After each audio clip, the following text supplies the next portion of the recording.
Disclaimer. Paano mag-apply ng BIR-TIN for unemployed and student? So, ang requirements lang naman po dito is ang ating valid ID at photocopy ng ating valid ID. So, bago po tayo pumunta sa ating BIR branch, mas mabuti po na magpa-appointment po muna tayo online. Para pagdating doon, di na po natin kailangang pumila. So, dito sa ating browser, search lang po natin ang BIR e-appointment. Ito po. Then, click Enter. Next, click lang natin itong BIR e-appointment system. Then, itong Read More.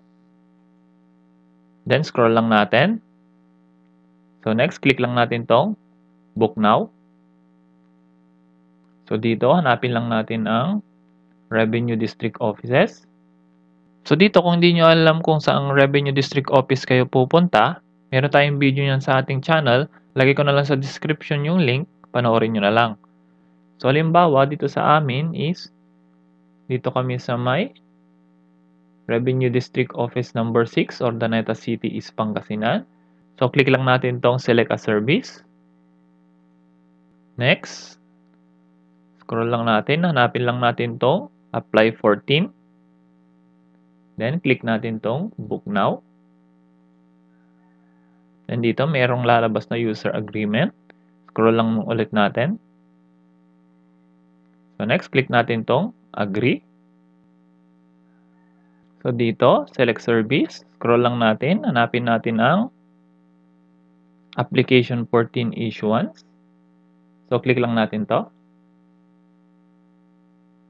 Then, scroll lang ulit.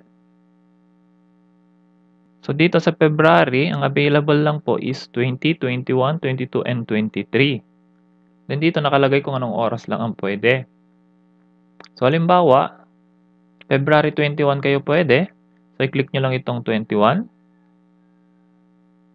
Then, pili lang kayo kung anong oras. Halimbawa, 11 AM. Click nyo lang din yan. Then, scroll lang natin. So, dito sa may add for details, lagay lang natin dito ang ating first name and last name. Type nyo lang dito.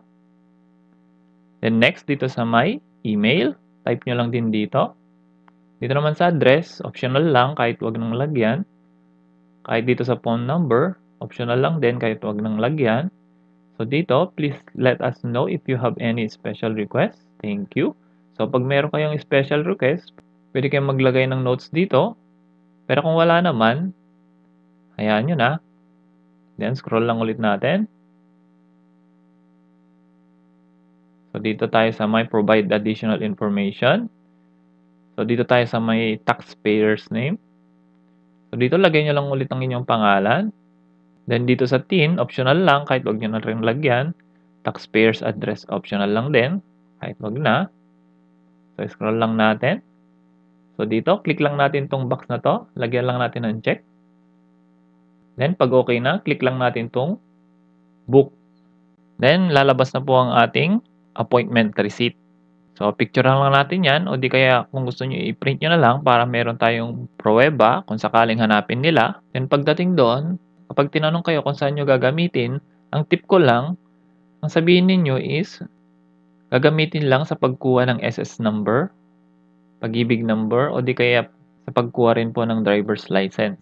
Huwag na po kayong magsasabi ng ibang dahilan gaya ng gagamitin sa pagkuha ng deed of sale kasi baka hanapan pa po tayo ng ibang requirements. Sayang naman yung punta natin, hindi rin tayo makakakuha.